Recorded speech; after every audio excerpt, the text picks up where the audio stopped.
Then I have a strong calendar management system. If it is not in my calendar, it is not important. But that's one thing I also tell people. Whatever it is that is important to you, we all have Outlook. Let's put it there. In my Outlook, of course, it's Office, but I put some things there and I block it and I put private. Sometimes I put self-reflection. Sometimes I don't practice it all the time, to be honest with you. If something is very important, takes over my self-reflection time, then I let it go. But it is there. And the awareness works for me to know that there are things that I need to do, and then I have to do them. Technology control, I keep saying it. Social media, as much as it brings benefits, it brings its own challenges. Know when to switch off. Don't skip your phone. I will tell you two things I did. There was a time I was so addicted to series, 24, Prison Break, all those things. We will wake up. Sahum, that's for fasting, and from that time till the time that I break my fast, I'm on series back to back, 24 back to back. Then I think did I just finish university? I can't even remember that time. I got so addicted, it was that bad. From dusk to dawn, I'm on TV, basically watching. And then I took that, I got married, and I would watch Bachelorette, all the lineup of programs on Friday. Trust me, I get home early and I sit. I've never watched Telemundo. That one I'm not, I'm not part of it. But you see other programs and all that, I would sit and watch it. But I then realized that, I couldn't break away from that addiction. How I broke it was I started reading books. When you have a habit that you want to break, don't focus on, I want to break this television habit. I want to just fill your time with something else. Pick a new habit. Then I started reading a lot of books, and I just found it interesting so that when I talk, I like talking and say, oh, I read it in this book, in 7 Habits of Highly Effective People, all those things I was catching, I was loving it. So I started replacing it. And at some point I started telling people I don't watch television. And it was true. I stopped watching television completely, completely. I don't watch news because honestly, we have a lot of bad news around and I cannot be soaking myself inside it. I don't have solution. Why am I, killing my spirits with all those, but I don't watch it. For telephone, at some point, I don't go into my sleeping room with it. I leave it in my study and I go to my room to sleep. Anybody that calls me between 10 to 6, I cannot even help you because I won't leave my house. No matter what the problem is. So I don't take it. So if you can do that, don't take it into your room.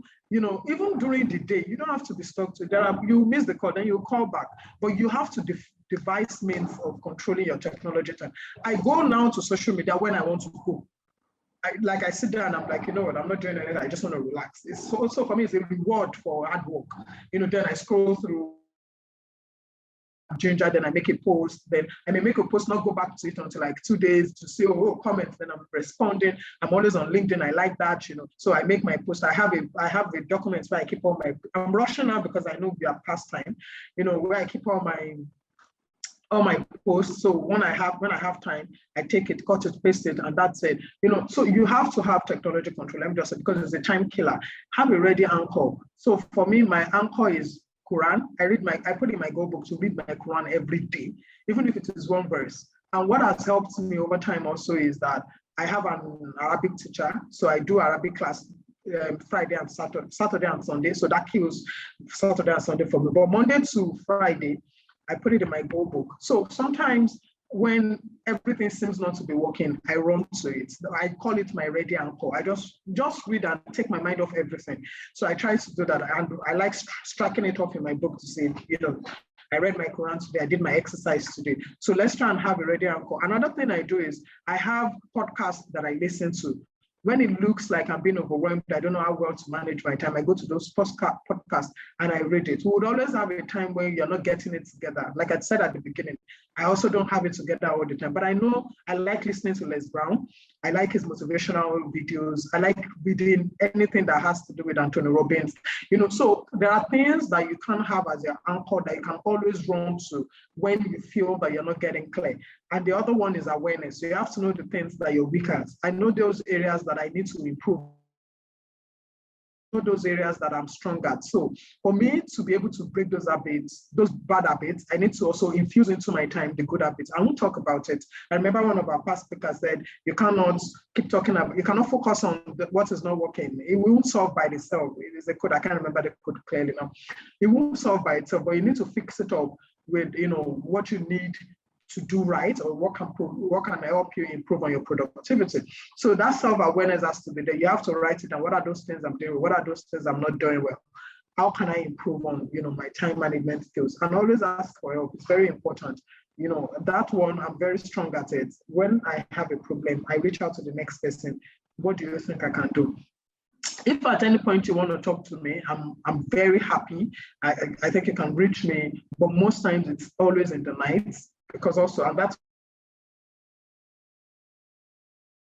a mentoring session or coaching session, I try to put it for very late in the night, like 8:30.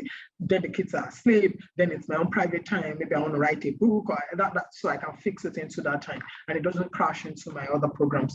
So that's basically what I've been working for me over time. And I just decided to also share this so that you can buy something from it and start using it from tomorrow. The next thing I'll say is we all go for programs, workshops, conferences, and once we finish that conference, it sort of for us looks like that's the end of it. We have to be mindful that whatever we are doing, we have to, whatever we've learned, we have to start applying from tomorrow.